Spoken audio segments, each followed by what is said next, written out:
Way back in the early 20th century, two of the absolute giants of physics, Albert Einstein and Niels Bohr, got into this huge debate about what reality even is. And this wasn't just some dusty academic argument. It was a battle over whether the universe is as fundamentally weird as it seems, or if there's a nice, simple, common-sense explanation hiding underneath it all. This phrase right here. This was Einstein's famous, almost sarcastic jab at an idea in quantum mechanics that he just could not stand. To him, it was so bizarre, so completely against all intuition, that he was absolutely convinced the theory had to be missing something. So what was this spooky connection that drove Einstein crazy? Well, it all kicks off with one of the strangest, most mind-bending ideas in all of science. It's called quantum entanglement. So imagine you have two particles that are created at the same time, linked together. They're like a cosmic pair. If you measure a property of one of them, like its spin, you instantly, and I mean instantly, know the spin of its partner. It doesn't matter if that other particle is across the room or in a completely different galaxy. And that word instantly is what really got under Einstein's skin. This is the heart of what we call the EPR paradox, named for Einstein, Podolsky, and Rosen. See, according to Einstein's own masterpiece, the theory of special relativity, nothing can travel faster than the speed of light. No signal, no information, nothing. So how in the world could this connection be instantaneous? It looked like it was shattering the universe's ultimate speed limit. To Einstein, the answer had to be obvious. There couldn't be some kind of faster-than-light ghost in the machine. He figured there had to be a more sensible explanation. He thought the particles must be carrying some kind of hidden information all along.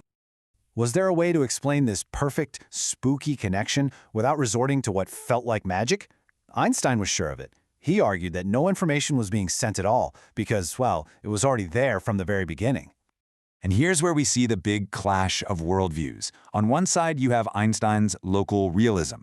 This is the common sense idea that things have real properties, whether we look at them or not, and that stuff that happens here can only affect things right here. But on the other side, you've got Niels Bohr, who argued that properties like spin don't even exist until you measure them. For Bohr, reality was just a cloud of possibilities until we forced its hand. So, Einstein's camp came up with this idea of local hidden variables. The theory goes like this. Each particle is carrying a secret set of instructions from the moment it's born. When we do a measurement, we aren't creating a result, we're just reading the instructions that were already written down. The connection isn't spooky at all, it was pre-programmed. Let's make this super clear with a great analogy. Imagine I have a pair of gloves. I put the left glove in one box and the right glove in another. I mail one box to you and the other to a friend on Mars. The second you open your box and see a left-handed glove, you know, instantly, faster than right, that your friend has the right-handed one. No spooky action, right? The information about which glove was which was hidden in the boxes the whole time. This is exactly how Einstein thought entanglement worked. Now, for decades, this was just a philosophical stalemate. Einstein's hidden information versus Bohr's quantum weirdness. There was no real way to prove who was right until a physicist named John Bell came along and basically said, okay, let's settle this once and for all. What John Bell did was, frankly, genius. He took this abstract debate and turned it into a real mathematical question that you could actually test in a lab. He found a way to put reality itself on trial. So how does this amazing test work? Okay, first, Bell said, let's assume Einstein's right. Let's assume the universe works like those gloves, with preset, hidden information.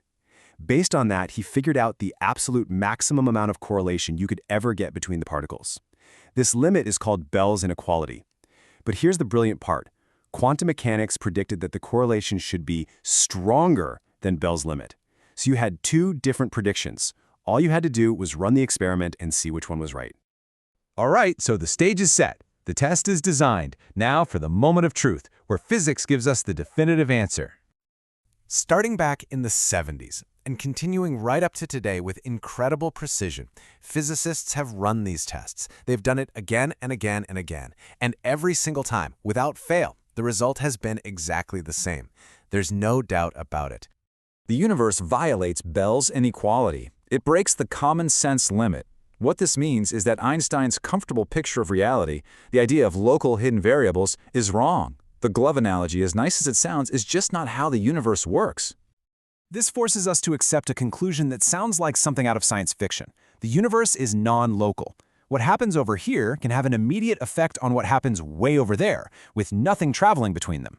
That spooky action at a distance that Einstein hated so much? Yeah, turns out it's a real fundamental feature of our reality. But here's the thing. This verdict doesn't really solve the mystery. In a lot of ways, it just makes it deeper. If our common sense view is wrong, what are we supposed to believe instead? It forces us to make some pretty strange choices about the world we live in. And this is the true legacy of John Bell's work. It's like a cosmic pick your poison. We can't have a universe that is both local and has definite properties before measurement. Something has to give, and the debate raging today is about which piece of our intuition we're willing to throw out the window. And the options are, well, they're all pretty mind-bending. For example, some physicists follow an idea called Bohmian mechanics, which says hidden variables are real, but they're explicitly non-local. That spooky connection is baked right in. Others prefer the many worlds interpretation, where every measurement literally splits the universe into parallel versions of itself. And then you have something wild like cubism, which suggests there might not even be one single objective reality to begin with. It's really important to get this. This isn't just a fun philosophical game. These are serious, competing scientific theories. Each one is a legitimate attempt to describe the world we all live in, based on the hard evidence from Bell's theorem. The great physicist Richard Feynman once said that this whole puzzle, this entanglement problem, contains the only mystery of quantum mechanics. He basically meant that if you can really grapple with this, you've understood the absolute core of what makes the quantum world so strange and so true. So in the end, Bell's theorem didn't just end a debate. It blew the doors wide open to a whole new universe of questions. It proved that reality is so much weirder than our everyday intuition can handle. And it leaves us with this huge lingering thought. If something as basic as locality isn't real, what other fundamental ideas about our world might also be wrong?